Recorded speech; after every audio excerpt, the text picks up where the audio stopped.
Hey y'all, it's Megan and Andy. Welcome back to the channel. Glad y'all are here today. Come spend some time with us today. We're going to be doing a video that's a little different than our normal. As most of you know, and by the time you see this, we'll be out of this Arctic blast. We're on the lower end of it. I think it's supposed to get above freezing today. But all the animals have been fine during the cold. We just went around, did morning chores, and everybody's made it all right and seem pretty comfortable, don't they? What we want to talk about today, we want to do a quick recap of 2024. We meant to do this towards the beginning of January. Well, we didn't make it, but I want to do a quick recap, and then we're going to talk about something that I don't think we've ever really talked about here on the channel. So y'all be sure to stick around for that. So, 2024, I've got my Raymond Brownie calendar here. I write down things when we plant stuff, when we do things. I try to write it down on my calendar. I write down weather. If the weather is weird, I try to write down the temperatures and stuff like that. So we'll just quickly mosey through our calendar here and see what 2024 looked like and what we learned, and maybe it'll help you too. So I know one thing, 2024 was a fast year. It was fast. It was, I think, every year's. I think every year, Every year gets faster. The older we get, the faster they go. Yep. Looks like in the month of January of 2024, believe it or not, this same day, it was 62 degrees. Really? Yep. Well, I know we had a lot milder winter. Yeah. Well, the last 2 or 3 winters have been a lot milder winters. Yep. A year ago today, it was 62 degrees in here. Wow, and it's 18 today, or 18 right now. But, you know, of course, we didn't do any type of gardening or anything in January. January and February is usually more of our downtime, more when we do things here that we don't have time to do in spring, summer, and fall. Yep. So, what did we do last January? I don't remember. I'm sure we could look back at videos and remind ourselves. Probably. I know one thing, though. You know, just because it's been so cold outside don't mean that our work outside hasn't stopped. But, y'all, we simply haven't filmed any of it because it kills the batteries. Yes, these cameras and stuff just can't. The cold weather will just eat up the battery in a hurry. So, I mean, I've got a huge pile of logs cut up. I've got a ton of firewood cut up. Everything ready to go in the sawmill. Andy has been keeping himself warm working. Oh, yeah. I've been outside the whole time during this Arctic blast, as they call it. But, I mean, it's been great working weather because we're not having to deal with mud. It's the perfect time to drag out logs because the ground is froze. Yeah. So my logs aren't getting muddy. I just simply can't film it because it would be so much of a hassle to try to film this because I'd be constantly dealing with a dead battery or a dead microphone or something like that. And so we just haven't bothered with it. And we'll be busting some wood, today and maybe tomorrow. So y'all will probably see that on Monday because it's supposed to be a little warmer today, so hopefully we can film some of that. And actually on the 26th, can you believe this? On the 26th of January last year, the daffodils started coming out of the ground. I believe that, but you know what? I meant to tell you, over here on the other side of the house where the sun shines all the time, there's some up about this tall. Is it? Yeah. Really? Yeah. As cold as it's been. As cold as it's been, they're still up. And you know what? We've got to plant some. We've got a bag that we've been meaning to plant all winter long, and, well, it's been a rough winter, so we haven't done it. All right, let's go on to February. Looks like February was pretty warm for us in the 50s. Of course, we didn't really get any snow, and it looks like the daffodils started blooming on February 22nd, and on February 25th, we planted our pepper seeds. And that worked out good, so that must have been a good time, because our peppers did phenomenal. So we need to kind of remember that. Yeah. But we had I'm curious if we're going to have last year we had an early spring.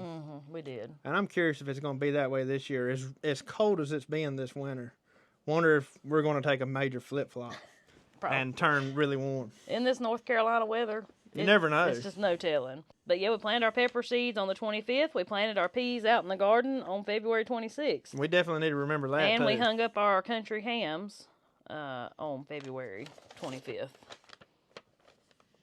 And Cookie was born on February 24th. Really? Yep. So she's almost a year old. Yep. Hamburger is a year old. He was born in December of 23. So I knew he was a year old, but I couldn't remember exactly when she was born. Y'all, these Raymond Brownie calendars that she's got right here are usually available at your local hardware stores. At least they are here anyway. Yeah, here anyways. I assume they are everywhere, but I don't know.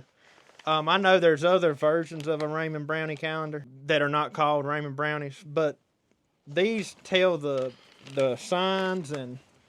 Yeah, like if you're a person that goes by the signs, it tells you when the signs are right to do different things. It's got your little hints down here what you need to be doing for that month and what dates are best.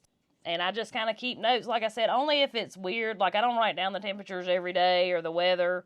But if it's weird weather like this Arctic blast, I've wrote down the temperature every day on this year's calendar, just so when we look back next year, we're going to be like, man, look how cold it was. Yeah, we might be looking like, look at how warm it was. You can't ever tell. Next year may be even colder. All right, so on to March. It looks like March the 7th is when our violets started blooming out in the yard, and the peach tree started blooming. On March the 7th. On March the 7th. And we actually... if you look back at videos, we had an excellent peach harvest this year. Those peach trees, they're probably 10 years old, and we've only ever got peaches off of them, this was the second time or third time? Yeah, the second. The second time we've ever got peaches, because most of the time the frost gets the blooms. Yep. So we actually had an awesome peach harvest this year, and because we don't get a lot of peaches, I put up every peach I could get my hands on. Yeah, and here in our area, North Carolina, which I think it's this way over a vast area, it's like we turn warm. We have what we call false spring. Yeah. And we turn warm, and everything gets excited, and those peach trees, they're the first to bloom. And then we have another cold snap come, and it always Well, see, I don't know knocks them out. how they didn't get got, because they bloomed on March the 7th, and then we had a frost on March 25th and March 26th. I think it bloomed. I think that frost came late enough that that the blooms were already done doing their thing. I don't know. I don't know exactly how that works, but I don't think maybe it didn't get cold enough to hurt them. I don't know. And we planted our potatoes March 21st. Boy, that'll be here before you know it. We'll be planting them again. I know. And then we started our tomato seeds, which did great. Our tomatoes we started all were beautiful. We started those and the watermelons on March 22nd. So we'll have to remember that. They did really good. They almost, though, got too big before we could transplant them. You remember? I do. Yeah. So maybe we should do a little later this time. And if you don't know, we're actually in growing zone 7A. So when you hear us talk about these dates and stuff, it refers to growing zone 7A. And we're here in, I guess you could say, the foothills of North Carolina. Right. Now on to April. Oh, looks like we had another frost April the 7th. Really? Yep. We got pigs. And we got pigs April the 7th. So to put that into perspective, the pigs that we got on April the 7th are the pigs that y'all saw us process in November and December.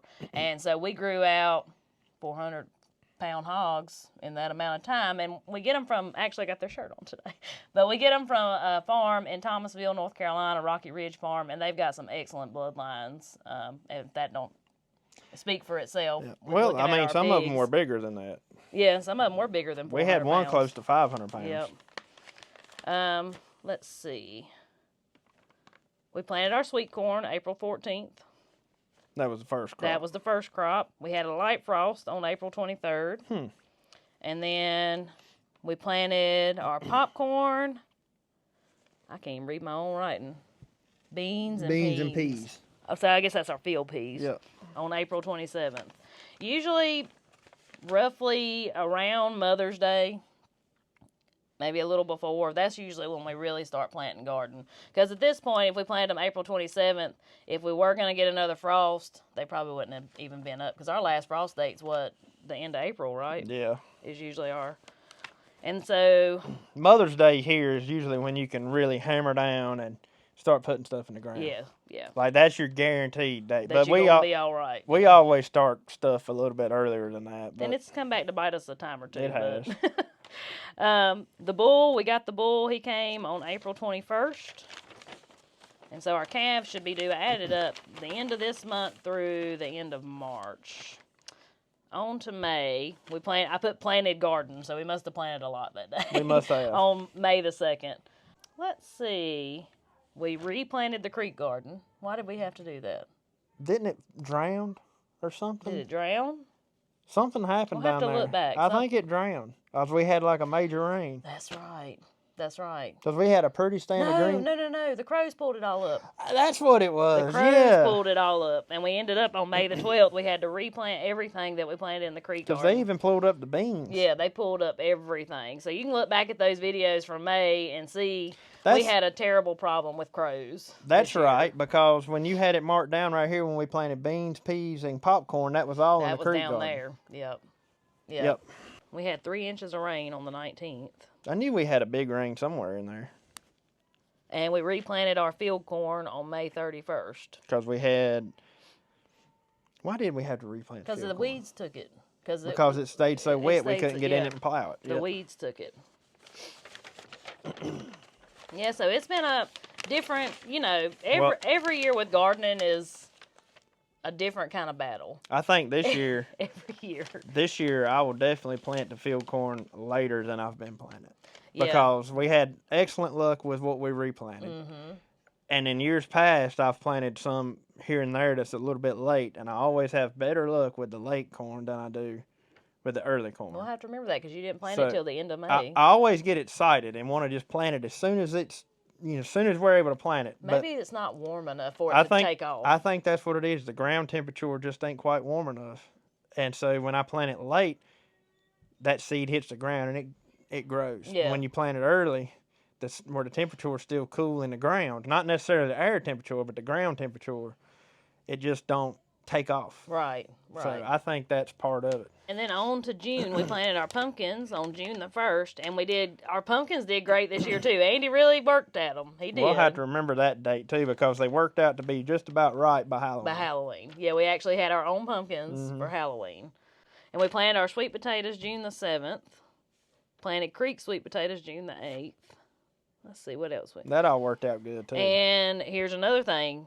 I remember this. In the middle of June, it was like we had a long stretch of 90s. It was 90, it was that early, and we normally don't have 90s until like June. August. Yeah. Yeah, and it was 97 degrees on June 26th. I remember that. Yep. And that cooked a lot of stuff. Yep. And the bull left on June 24th. Planted creek sweet corn here. I think we we planted a later crop down there. Planted a late crop. And that late crop hardly never made anything. Yeah. Because it just stayed. We had that terrible drought. When did I say we planted our sweet corn? Right here. We started picking sweet corn June 28th. That would have been in out this here. garden. Yeah. Yep. So we started picking our sweet corn June 28th. And we got up our potatoes June 28th. Really? Well, I know we got them up early, remember, because they cooked. That's right. Yeah, it got so hot and so dry that they did. They just cooked. Yeah, they just We cooked. got them up a lot earlier than normal. Mm-hmm. I can't believe that was June 20th. It seems like yesterday we were getting those potatoes up. And actually, y'all, those potatoes, we were worried because we did get them up so early, how they would keep. But they have kept great. And through this cold weather and stuff, that potato box has... It's done the job. I have been impressed. I have been I'm sold on the potato box. Yep. And I think that method where we put the straw in between and everything has probably kept them from freezing, too. I imagine so. On to the next. July. I started my 14-day pickles July 14th, so apparently we was getting cucumbers. And I've got rain hot. Look, we actually got a little rain right there at the first week of July. Yeah. And then we come down here to July 17th. That's when we planted the sweet corn at the house. That was the late sweet corn. And when we come behind after we had done picked everything and planted that. Now, that's something we like to do. And here we have just enough time, most of the time, to squeeze in a second crop of sweet corn. So that keeps me from having to preserve so much sweet corn. We can eat fresh corn from, June to October? Yeah. Something like that. And then we just break into the frozen corn any other time we don't have it. Let's see. Or the canned corn. 99 degrees on I see that. You got a lot of hots right down there. July 15th. It must have been really hot. I just wrote hot. Ain't that something? We had a hot summer and now we've had a cold winter. Mm-hmm. But we had a cold summer the year before, remember? Yep. It never ever got hot. It never really done the summer much. before. Apparently July was hot. That's what I have wrote down on most of those days. And hot. Look, hot. August, hot. Tropical Storm Debbie come through August 8th. Yeah, August the 8th. We got 5.5 inches of rain. Yep. And before that, wasn't it right before that when we got all that rain? It was like 10 inches of rain. Maybe I didn't write that down. You remember that? I thought that was that before the tropical storm? I don't think so. Maybe it was after. That was before. And then here, listen to this. August. Now, this is August. We're talking about hot, right? The tropical storm comes through, And then on August 21st, it was 50 degrees in the morning and 75 for the high. I remember that. It felt so good. Yep.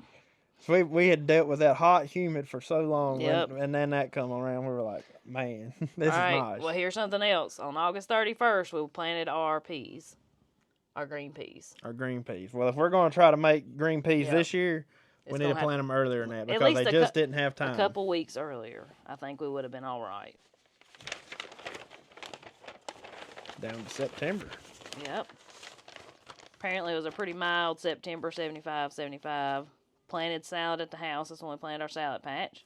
And started harvesting creek garden sweet corn. And if I can remember, we were kind of dry during this period of time, weren't we? Yeah. The goldenrod started blooming September 12th. That's when we got 9 inches of rain.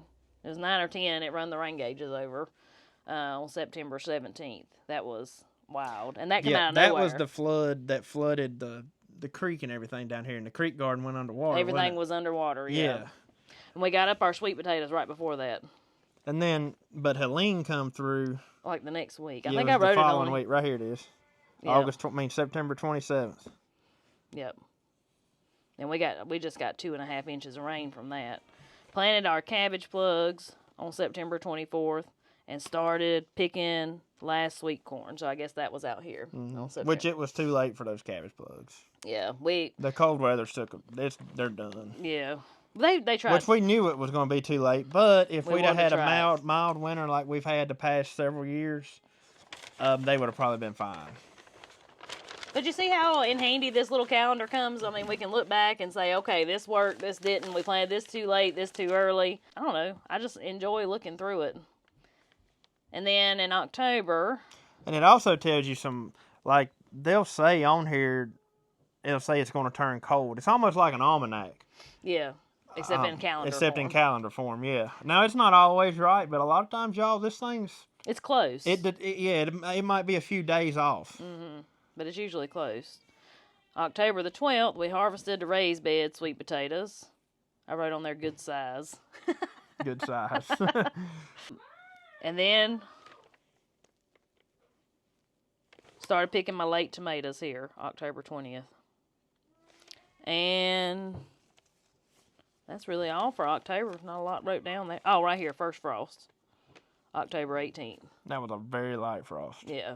Then we didn't ever have a hard frost. It wasn't a killing frost. It was just light. Yeah, it was a few weeks later before we had a real frost, like a good frost. Then I must have got lazy in November. I ain't got much wrote on this one. November was a busy month. Yep. I just put we stained the porch November the 1st. November 1st. Well, maybe we didn't do a whole lot in November. Maybe. I don't know. And then December. December was a busy month. Took the steers on December the 3rd. And I don't have anything else wrote down.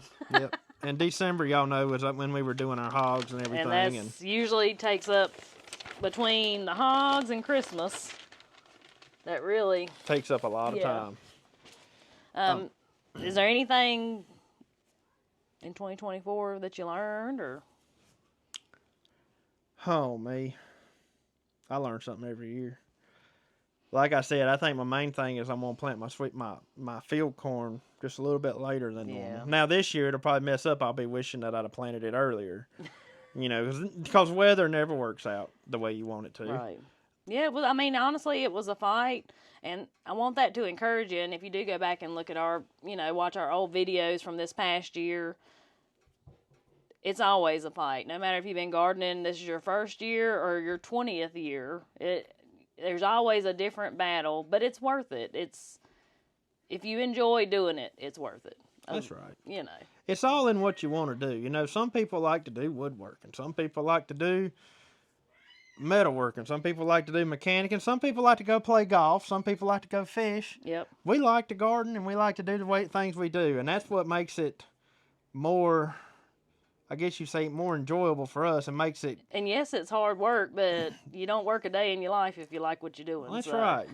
We, like I said, we enjoy everything that we do for the most part. Now, don't get me wrong, there is some aggravating times, just like with everything else.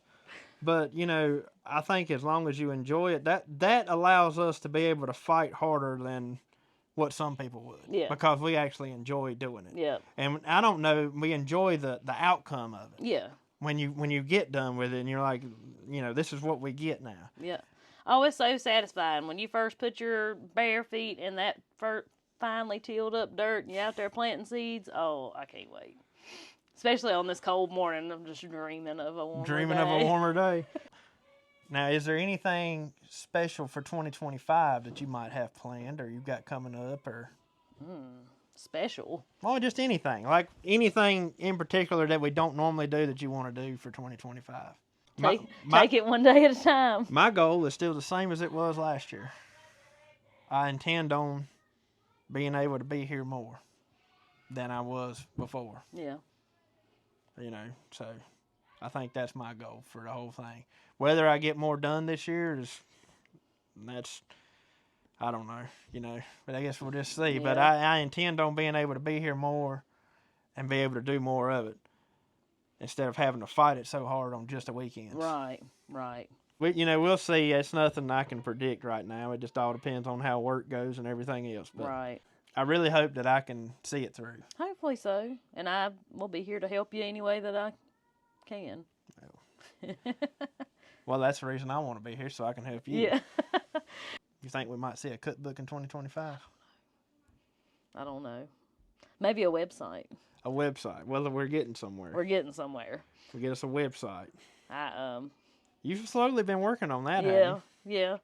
Slowly but surely. And y'all, if you don't know, you know, I know we don't really mention it a lot in videos, but we do have merch now from a lady who... She's out of West Tennessee, and it's a small business. It helps her, you know, supports her little business. We'll be sure to link that below. If you want to look it up yourself, it's called Farm Merch Bin, and you can just find our name on there. And she does really, really good work. Yep.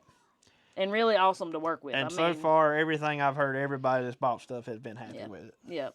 And that's one reason, we were up in the air about doing merch, but we found her, and I felt okay with it because it's supporting. It supports her. We get a percentage of everything she sells, but you know, for the most part, you're supporting her. Yeah. And so that's the main thing. I don't really care if we make anything off of merchandise anyway. Right. You know. Right. People wanted it, and so we've got it. Yep. Well, last but not least, before we end today's video, we're going to talk about something we've never really talked about here on the YouTube channel, and that is YouTube itself. We've never, if we have, it's been a long time. But I want to be an encouragement if you're wanting to start your own YouTube channel, or if you're just interested in what we have to say about it, you know. But we started YouTube, I think it was 2019. Was it? When I first put my first videos out. And it started off originally as a cooking channel, and I was not consistent. Like, I would post like a video every 2 months or something, you know. It was never anything just really consistent. And the more we transitioned from having cable TV or satellite TV to we canceled all that, started watching more YouTube. And the more we watch YouTube, I'm not trying to be ugly, but the more you see that there are some people that beautify the lifestyle of living this way, living off the land and stuff. And there are some people that may not show people the full story. And if somebody's wanting to get into it, they got to understand that it ain't easy every day. That there's a lot of work that goes into it. And I hope we do show that on the channel. And that was another thing that made us start going more towards not just cooking. Started showing everything else. Plus, when you would cook, you know, you would have your hams and your green beans and everything, and people were wanting to see, well, did you get that from your garden? Or, you know, they wanted to see it all. So we decided to make that big transition, and that's when the name of the channel changed. Yeah, we went from True Grit Southern Cooking and Canning, which if you have my old cookbook that I wrote several years ago, that's what it says, True Grit Southern Cooking and Canning. And we went from that to True Grit Appalachian Ways. And that's when things really started. You could almost say ever since then it's been history. Yeah. Yeah, things really started to take off for us. I say take off. I mean, well, to us it was. There was a time a couple years ago, maybe even 3 years ago now, that it was almost over. Yeah. We had finally, we were at the point, especially Megan, she was like, I'm not fooling with this anymore because nothing was happening. The channel wasn't gaining any traction at all. And I was like, no, I said, let's just keep going. And lo and behold, one more video or something. One more video. The funny thing is, that one more video, now it did not get a ton of views, but it got a lot more views than what we were normally getting. We were normally getting at that point like 500. Yeah, 500 maybe, views yeah. if we were lucky on a video. Yeah. And that particular video, if I'm not mistaken, it was we were in the garden doing something. Yeah, we were down across the creek, either planting potatoes or doing something in the garden. And it got like 1,000, 1,200 views or something like that. And it caused seemed like it sparked a lot of interest. Right. So we carried on. And the next few videos, if I can remember right, didn't do great, but they did better than average. Kind of give us some encouragement. Maybe we should keep on going. It did. And I mean, y'all, I am so happy that we didn't quit. Because it's amazing how YouTube can change your life. Right. And if anybody's thought about starting a YouTube channel, my advice to you is if you're willing to put yourself out there in front of thousands of people and you're okay with getting some of the bad comments that you get. Yeah, you got to have some thick skin. Yeah, you have to have thick skin, and you just pretty much just blow them off and don't really pay much attention to them. But y'all, the number of good comments by far outweighs the number of bad. But there's always that one bad comment that kind of just gets under your skin, and you just want to fight it tooth and nail, but you're like, you know what? It ain't worth it. You don't. No. There's no sense in worrying about it. And I think ever since we finally come to that realization that stuff don't matter, I feel like we've been better with it. Yeah. Well, and I'm going to tell y'all, me and Andy are just two regular old people. We are two rednecks with an iPhone. That's right. That is how, y'all, we literally, every video you have ever seen has been recorded on an iPhone. Yep. Even this one you're watching right now. We're using my personal cell phone right now to record what you're watching. We had no input into actually the YouTube videos until we bought these microphones a year ago. Yep. Yeah, so we use DJI mics. And Greg at Hoss Tools is who recommended these because that's what they use. And there's a receiver that goes into the phone, the charging port on your phone.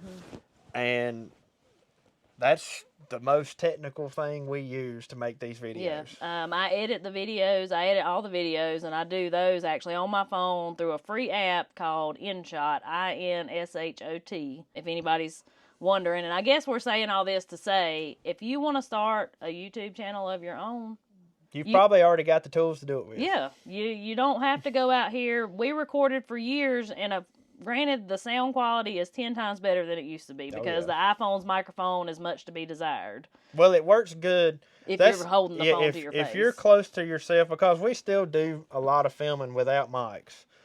But you know when you can and when you can't do it. And so if you're close to your face or close to whatever, if you're close to the phone when you're talking, it's fine. It does great, really. Except for it does pick up a lot of background noise. Yeah. And it does pick up wind noise. And so you get those kind of things. But other than that, I mean, it works.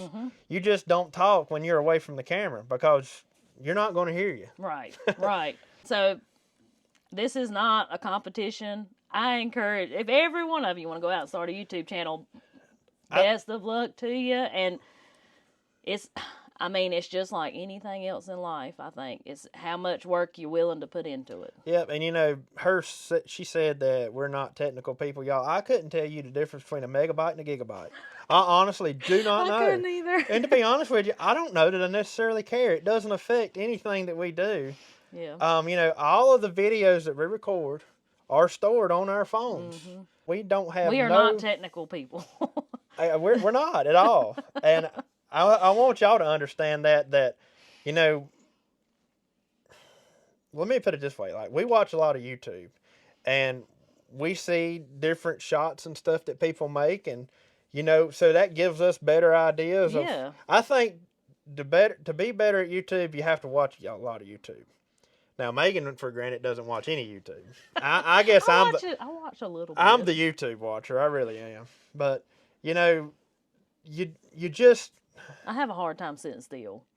Yeah, you do. When I come in and late at night or something, that's what I do, especially now that we can watch it on TV. I don't have to stare at my phone. But anyways, I think anybody wanting to start a YouTube channel, just do it. Just do it. That's and right. your first video is not going to be, probably most likely not going to be great. I'm going to tell you, this is probably your first 100. No, that's true. Videos.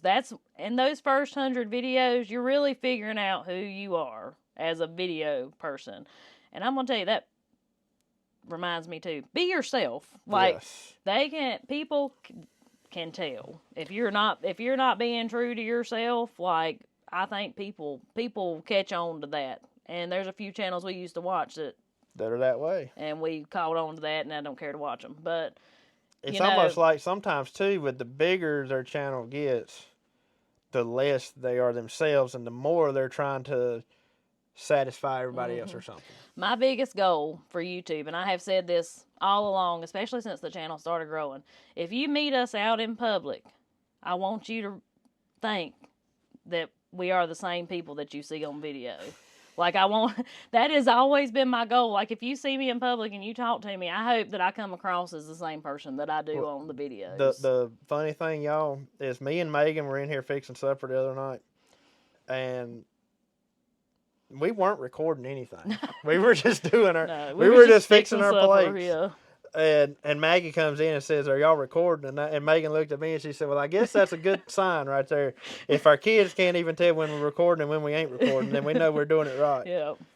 But yeah, just be yourself. And another thing that we really pride ourselves in here is we don't make up content for videos. No, now, honestly, we do a lot more than what y'all see. That's the thing. Yeah, and then the editor over here is like, "No more. We're not recording anymore." I mean, I'm not bragging by no means, but we've never been lacking for anything to show on video. And this video today, I know it is a little different, but it's just something that we've been meaning to sit down and talk about, like I said, since the beginning of January. And, well, this morning was cold enough. We said, well, let's sit down and talk about it now. So, the equipment, I say the only expense we had in it was these microphones a year ago. We also bought some cheap tripods to start off with off Amazon. I mean, you can get them there as cheap as $5 or $10, all the way up to as much as you want to spend. So the tripod that we're using right now to video with is like a regular, it's got the long three-legged tripod. Yeah. It goes up pretty tall, and this one gets used mostly for outside work because the wind doesn't blow it over as easy. But I really like this tripod, because you can easily hold it in your hand to talk to the camera. And then you've got these feet that fold down on it, and it also extends out pretty tall. It gets a little unsturdy if you go too tall. That's right. If y'all remember a couple videos, well, it's been several videos back, I think when I was building a chicken coop and the phone blew over. And busted the microphone. That's the tripod that I was using. Well, that's why we have upgraded to this tripod, because it doesn't do that. Yeah. Now, we did have a tripod just kind of like the one that it's on now. And we wore but it was out. A very cheap tripod, and it just wouldn't. It didn't hold up long. The legs got to where they wouldn't hold up. But now, when we first started doing YouTube, these were pretty handy. Yeah. And you still use this one a lot inside here. I do. But you could take and wrap the legs of this around anything. Yeah, this thing's old. Yeah. We've probably had it since we first started. Probably. But you can set it up like that. It still works good to hold it to, when you're talking to the camera. And then, like I said, if you're trying to mount it on something, like I've wrapped this thing around tree branches before. I've wrapped it around all kinds of stuff just so I could get the right angle that I was looking for. Now, outside, I don't really use this one much no more, but I used to use it a lot. We actually had 2 of these. I don't know where the other one's at now. I don't know either.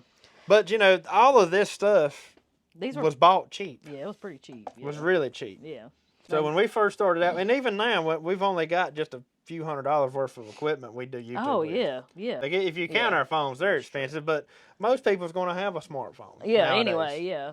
And you can download that free app, and there you go. You can edit your videos. Now, what'd you say the name of it was? InShot. That's InShot, and it's free. You can get the upgraded version if you want it. I can't remember how much it is, but I just used the free one because I'm a tightwad. Well, and the more videos you make, You got to make the it better worth you'll get. putting money into it. That's right. Yeah. Now, most of y'all probably know YouTube does pay. However, we went for the first 3 years, Probably. 4 years before we really ever made a dime off of YouTube. So just keep that in mind. It's a marathon, not a sprint. That's right. You don't put out, unless you're one of the rare lucky ones. You don't put out a video expecting to be really your first 100 videos. Yeah. You're just playing around trying to figure out who you are on camera. Unless you just one of the random ones that gets lucky. Yeah. Trying to figure out what works for you, what your folks want to see. And you'll have to shoot videos for probably 3 or 4 years without much return. That's right. Yeah. As far as financial return. And that's one reason I never justified buying the expensive microphones either, because I was like, once it starts paying for itself, then I can justify putting money into it. Well, that's kind of the way I've always done everything in business. I'll work with what I've got. Because we already had the phones. Right. And a $5 tripod. But that's like I said, it's like that with everything. With my lawn care business, I've always worked with what I had until I had enough work to justify buying a better piece of equipment. This ain't a competition, y'all. I want y'all to... I'm glad you said that. This is probably the only business you can be in that you're not competing with everybody else. No. Just like me in lawn care, I'm competing with the other guy for the cheapest price or for the best quality work or for something. There's always somebody there trying to take your work. And with this, everybody's got their own identity. Every YouTube channel, you can take every single homesteading channel out there, and they're all different. Yeah. And you're going to find the one that you like to watch. And somebody else may not like to watch you, and they're going to move on to somebody else that does those type of videos.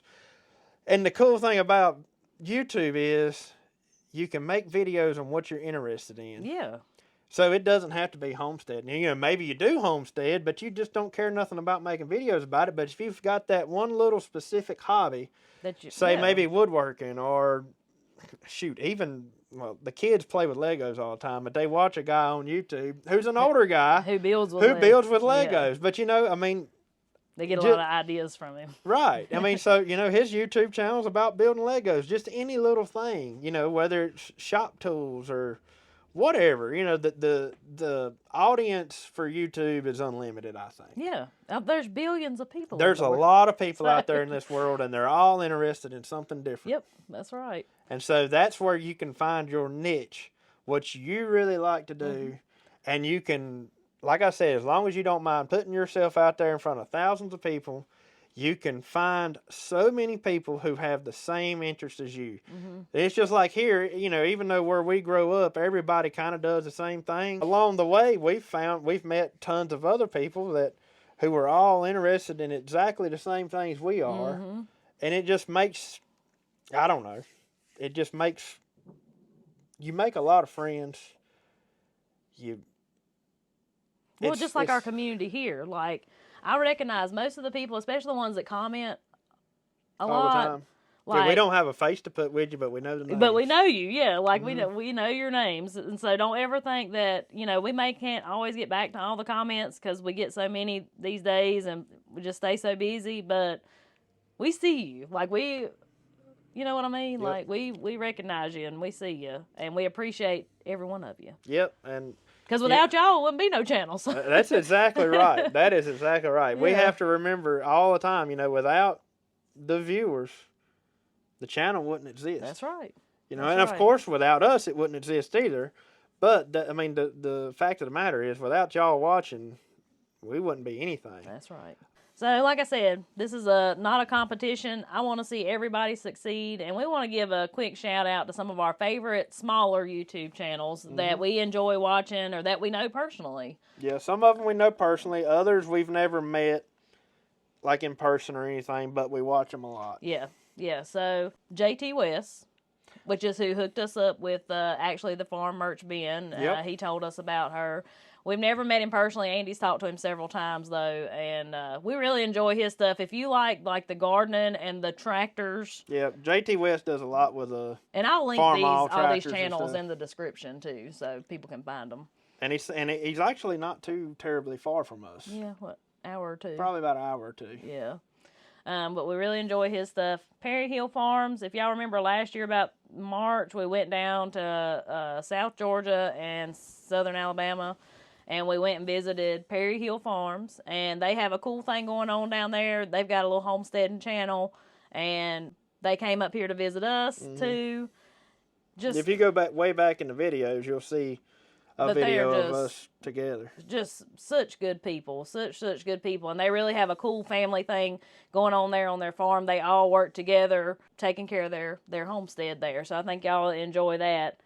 And then our buddy Aaron over at Sparks Forge, who's actually our neighbor. He's our neighbor, but he's also our local blacksmith. If you ever hear us talk about our handmade knives and stuff like that, my herb chopper, that's who made them. We've known Aaron, well, I mean, all of our entire lives. But be sure, I mean, he shows a lot of cool blacksmithing stuff and a little farming. I don't think he's been very active with the videos lately, but he told me it's been too cold to work out there in that shop, and it's really hard to heat it. So hopefully soon the videos will be coming back out. But be sure to check him out, Sparks Forge. And then our other new friends that we met, it was probably about this time last year, wasn't it? Breaking New Roots. Yep, they're the ones that come around and done an interview with us. Olivia and Paul. And so they've recently got them, well, they're going to make it into a homestead. Yeah. And they're showing a lot of that on their channel, and they're doing all the work themselves. Pretty much starting from scratch. Yeah, I think starting completely from scratch. And they are doing the editing on their videos. He does pretty good with it. Yeah, yeah. And, you know, me and Paul have actually became pretty good friends, I feel like, anyways. He Yeah. may not think the same, but I feel like we have. But really good people. They actually, they're not too far from us now either. But that's Breaking New Roots, so be sure to go check them out. Another one, this is one that I watch. I don't know if you've ever watched it. I've watched maybe a few of them. The channel is called Our Small Town Life, and I've emailed back and forth with Tiffany occasionally, but I enjoy watching what her channel's about. She's in Alabama, and she just shows what life is like in small town Alabama. She goes around, takes the camera with her different places. She does grocery hauls. She does southern cooking, a little bit of everything. And I really enjoy watching her stuff. So I think y'all would like her as well. Again, it's Our Small Town Life. And then the next one would be Flutie Lick Homestead. Yep. We've watched Flutie Lick for a long time. Yeah. He's been on YouTube for quite a while. I think I actually got introduced to Flutie Lick years ago because he come back then. I watched a lot of Stony Ridge Farmers videos, and if I'm not mistaken, I could be wrong, but I'm pretty sure he come to a chicken processing one time that Stony Ridge Farmer had. Oh, is that how you found him? And that's how I found him. Yep. But we really enjoy watching his stuff, so y'all go check him out too. He lives in Kentucky. Yep. Eastern Kentucky. If you want to know how to garden and farm on steep land, boy, he's got it. At least from the videos, it looks like he's got some steep land. Yeah, but we really enjoy watching his stuff. And then last but not least, I hope we didn't forget anybody.